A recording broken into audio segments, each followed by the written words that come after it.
What is up, YouTube? It's been a couple weeks. I have a lot going on.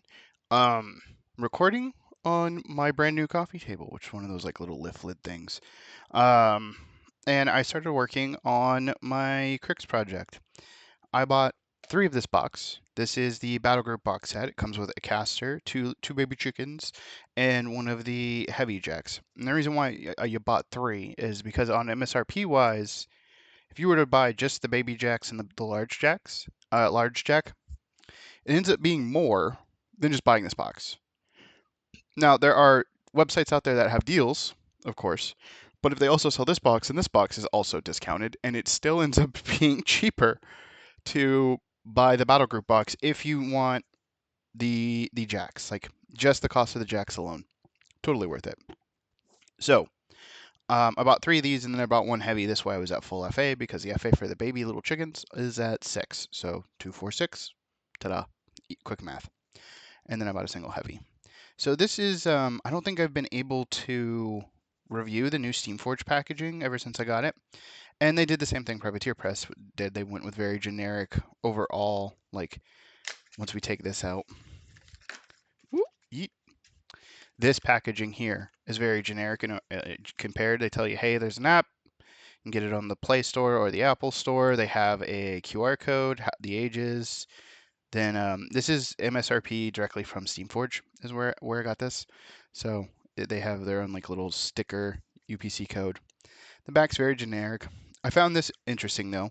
Also requires 3 6-sided dice, tape measure or other measuring devices, and a handful of tokens. Only 3? Really? So I guess 2 plus boosted, you know. Well, what about location, man? What about you need at least 4 minimum. Realistically, you should have 5 and then a location dice, but whatever. So we're not opening this because I've already pulled everything out. That's interesting. So you have this normal card, and you have the QR code on it, but the back's totally blank.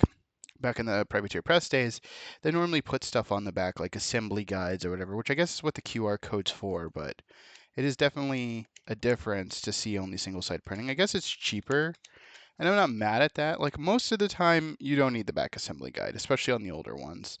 It was just, you know, there in case you needed it. And they have the blank boxes still.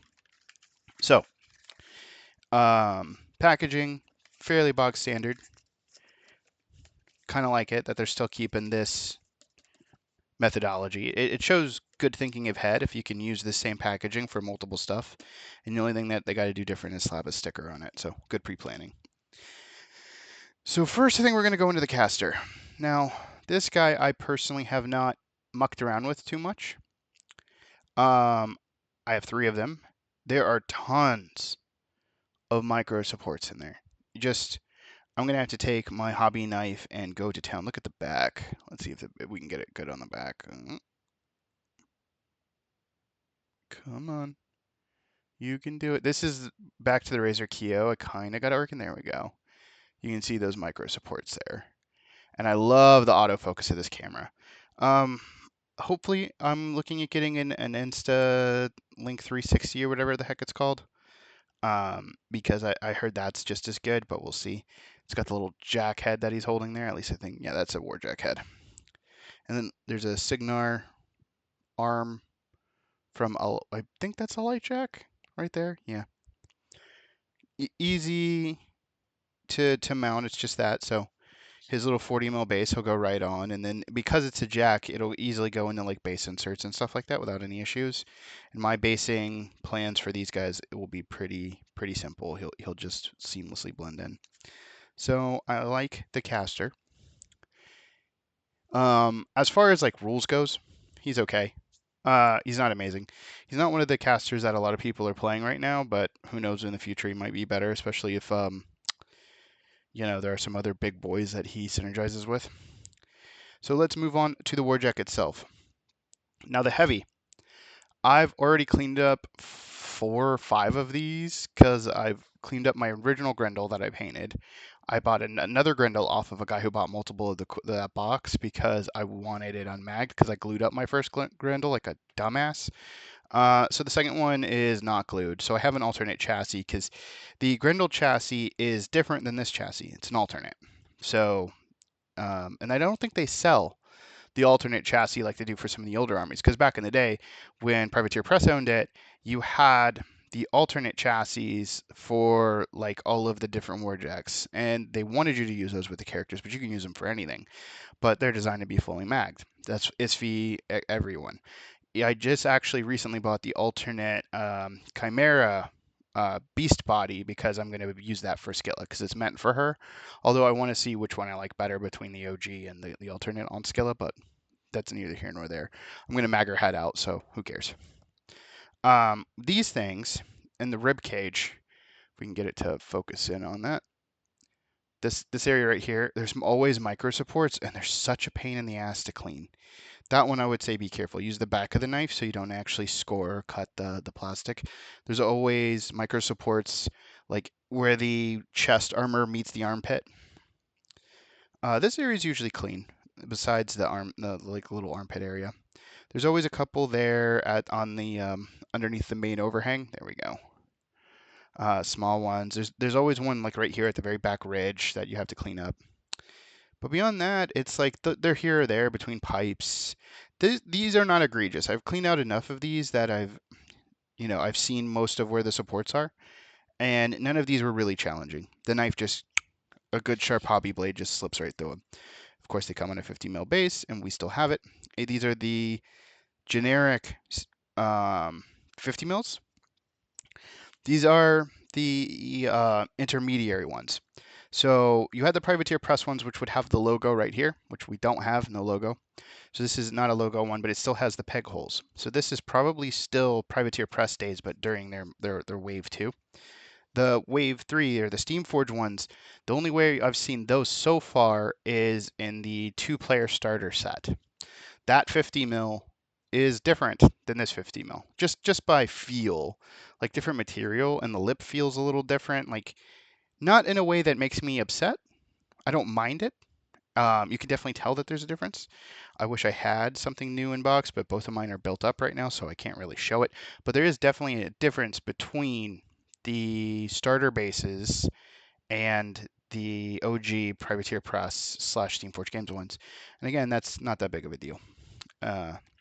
So this is my storage solution, and it is breaking in front of me right now. Haha. So actually, this is a good way to show it off. It's just 2 bigger magnets that I use for basing, and then I wrap them in green stuff, and then I was green stuffing them to this. And it turns out that that wasn't enough. So whenever they break off like this, just a little drop of super glue, like I'll take another one, line it up, make sure I have the right magnet polarity, and then just a little drop of super glue. It's good. So these are our bits for our big boy. We'll sort them out real quick. Now, one of the things that happened when I purchased all of my huge Cryx order is that one of my cavalry guys exploded, just like from the waist down, just straight out exploded. Well, actually, it's his forward arms down, and the little pipes that were on one of those arms completely exploded. And out of technically, it was a larger order than just mine. A friend of mine also got a lot of Cryx. We both decided to buy into the army. So we had a total of 8 heavy warjacks, and of those 8, 2 of them were missing pieces. One kit was missing this arm. One kit was missing the shield. One of my cavalry dudes exploded. Another gentleman who was in the group ordered because he wanted a couple things and didn't want to pay shipping. His Signar mechanics exploded. And then, oh my god, Shadow Flame Shard or Chimera, those cavalry guys, oh my god, they got obliterated. I might make a video on that. Those things turned into a goddamn jigsaw puzzle. And even though I'm making fun of it and I'm laughing about it, etc., that's because Privateer Press and Steamforge Games both have amazing customer service. Like I cannot stress how good the price or the ticket system is, how quickly that they normally respond to stuff. Right now, I'm only waiting on like one thing from their support, and that is one of my orders. Like this big order was missing 2 sludge thralls and 1 machine wraith, and either they need to print them or something. I just haven't got it yet. That's the only thing I'm waiting on. I had out of like 1.5k worth of stuff that we bought. It was a big order, folks. Um, we only had like 5 or 6 things truly wrong. I had 2 units of the Shadow Flame Shard. I was missing 2 pieces from the Jax. My cav exploded. Okay, so 6 things, and then the other things exploded. But from the sheer volume of kits that we got, that's nothing. Like, yes, it's a problem, but it was a problem that was easily fixed and resolved quickly. And I cannot stress enough. So if you ever have a problem, don't feel like, oh man, I'm screwed. Go onto their website or just search SFG help ticket, and it's usually the first thing on Google. And once you have that, you just put it in, take tons of pictures, show them what's up. Obviously, if you're missing a part, you can't take a picture of a part you don't have. But if a part's broken, just lay it out. Be like, hey, this thing turned into a jigsaw puzzle. Take a phone pic, upload it. You're good to go. So back onto the review. These hands for this shield, there are so many damn supports, and at first it's kind of daunting how many supports are in this thing, but these are bigger supports, and these bigger supports are very easy to clean up. The ones that are a pain are like the little ones that are between the fingers there, and then there's usually some that show up here. Yep, this one's got them both between the shield and the arm. Come on, you can focus. There we go. It doesn't there. You can't really see it, but there's just tons of little ones there. This arm, most of your supports are going to be in there between the pipes. It's pretty easy to clean up. I like the little buzzsaw in the middle. Like if this thing gets a hold of you, you're going to have a very bad day. And this one has it too. This is a pinchy claw with the gun on it. Pretty simple to clean this one up. Every time I see these little like injection thrower type bits, I always get worried because they're normally a pain to clean, but on this bit it's usually pretty simple. This one very rarely has any supports, usually a couple at the front. Not bad. The heads normally don't have too many supports except for this head. This is like the curved horn head. There's some usually on the overhang here, but that's normally about it. The other heads are all clean most of the time. I haven't seen that many egregious supports. This one already has one on that little horn bit. And from cleaning up the other 3, it's pretty the same across. The harpoon tip has a bunch of micro supports. One of the sides of this thing back here is normally supported to heck and back. Yeah, there we go. This one has it. Come on. There you go. Just small little ones, easy to find. The axe.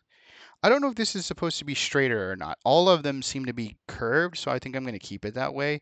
I might boil one and try to like straighten it out this way some, just to see if it looks better, but they all kind of have this bow shape to it, and I don't mind that. I don't know the loadouts of these jacks yet. Only reason I found out that this was the right arm was because I was playing with my polarities and I put it into both slots, and I figured out that in the right arm, the drippage of the gun looks natural. See how the drippage comes down? Yeah, that drippage right there. So the only way I knew it was the right arm was because of that. Which I also love this sculpt. I kind of can't wait to paint these guys. And then we have the other gun. This one has a couple here or there. Nothing too crazy.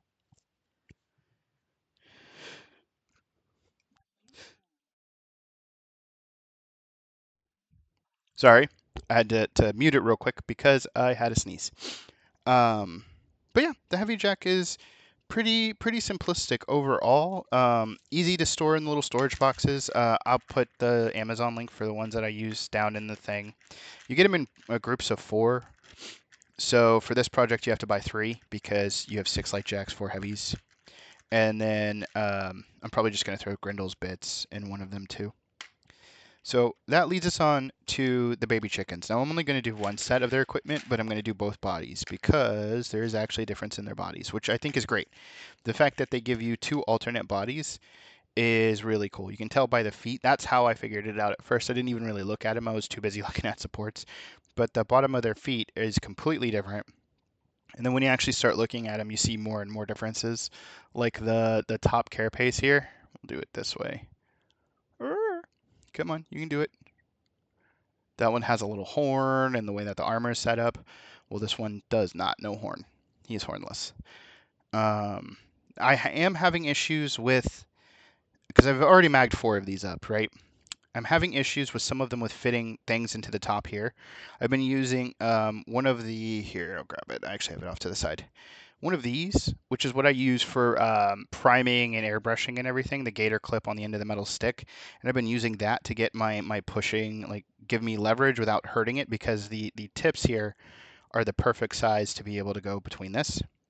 And with this same thing, this gator clip will actually fit in the neck slot perfect if this pit isn't needed. I think out of the 3 that I've done, this neck hole only, or the 4 that I've done, the neck hole is only been perfectly flush with one of them. So I think in the future, or if I could go back into the past, or if I would have thought about this before, I probably would have taken a drill that's the same size as the magnet and just opened up that hole a little bit on both of these, because some of these, the magnets sit a little proud, but I tested the back bits and they worked perfectly fine. Beyond that, the rest of these are fairly simple. Spewy gun. Here's an example of this type of like thrower with it having like the needles. All sides of it, nothing but micro supports. It's an easy fix, like it's an easy clean to just go through with your hobby knife and just snip through it. Like it's super simple. Just get both sides and it's gone. Sometimes you don't even need to get both sides, but like it's not hard. You just take it and don't really push, just run. Like don't try to cut into it. Just push forward. Let the movement of the blade getting taller do the work for you. But they're always full of supports. That was the complaint I had there. We have the Vroomy backpack. This one's normally pretty clean. There's a support right here between the tube and like the exhaust. That is a pain in the ass to snip, but you know, just use the leverage of the knife, you'll be fine. This head, I very rarely ever see any issues. I think that's like what the grenade head. Beak head, there's always supports up in the beak. Just tons of little supports, like always. There's a rumor, and this is just from what I've heard. I have no basis on this, but it makes sense, and I kind of hope it's true. Like, I know it's a rumor, I know it's BS until it's confirmed, but supposedly the stuff up to a point was all done by Privateer Press, and it's going to say 3D printed, but everything past that point might all be HIPS.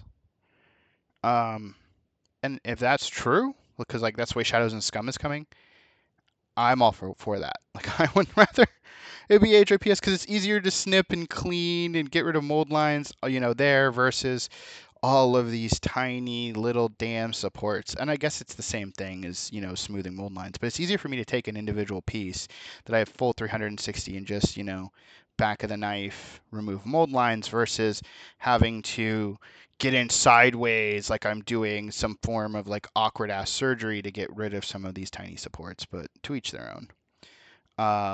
This backpack, like most of the chicken bits are very easy to get at. Underneath the spiky dome, there are a ton of little supports. Let's see if the camera can pick it up. There we go. Ton of them. So just take your time with that, clean it, shave it a little bit. If you can get a file in there, even better. But yeah, the chickens have alternate sculpts.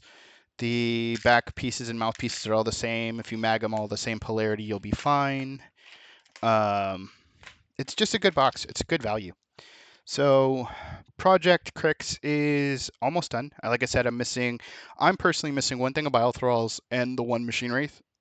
And then as of this moment, March 23rd is when I think I'm recording this. I will have full FA for what's available.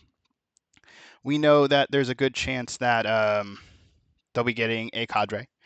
Nothing's known about that, from what I understand. We know because I mean everybody else has a cadre. Why would they not have a cadre? Um, a colossal. We may or may not know a little bit about the colossal based on some stuff that happened earlier this year. If it stays the same, awesome. Who knows if they change it? If they change it, I'm not going to be mad because I'm fine about that. I just I did like the rules for what I saw. We'll put it like that. Um, outside of that, I mean, there's some other stuff that I'm hoping that we saw that comes out, but you know, it is what it is when it happens, and I just can't wait for it to happen. But yeah, that is the review of the Battle Group box set. I think it's worth it. I think it's one of the very few items, as is retail, that's worth buying multiple. Even outside of retail, I think it's worth buying multiple. Um, it gives you a good bang for your buck. I mean, even if you just buy two, you should be fine. Although if you're going to want to play Decathist, you probably want a full lineup of heavies, or at least three. The Soul Stealer head, the axe, and the shield is probably the way I like to run them, because every time they hit and kill a dude and steal his soul, it goes to Decathus, who, because of the head, who wants them. He thrives off of them, which is great. But yeah, I'm going to end this here. I hope you guys liked it. I'm going to have some more Cryx stuff come out. I think I've only got two other products I'm going to review, and that's the auxiliary box and then the Necro Harvester, because everything that comes in, everything else that I bought extra is all contained in all of the boxes you've seen so far. So there's no reason like reviewing my individual purchase of 3 Scarlock Lieutenants. That's just stupid. But yeah, I will see you guys in the next one. Peace.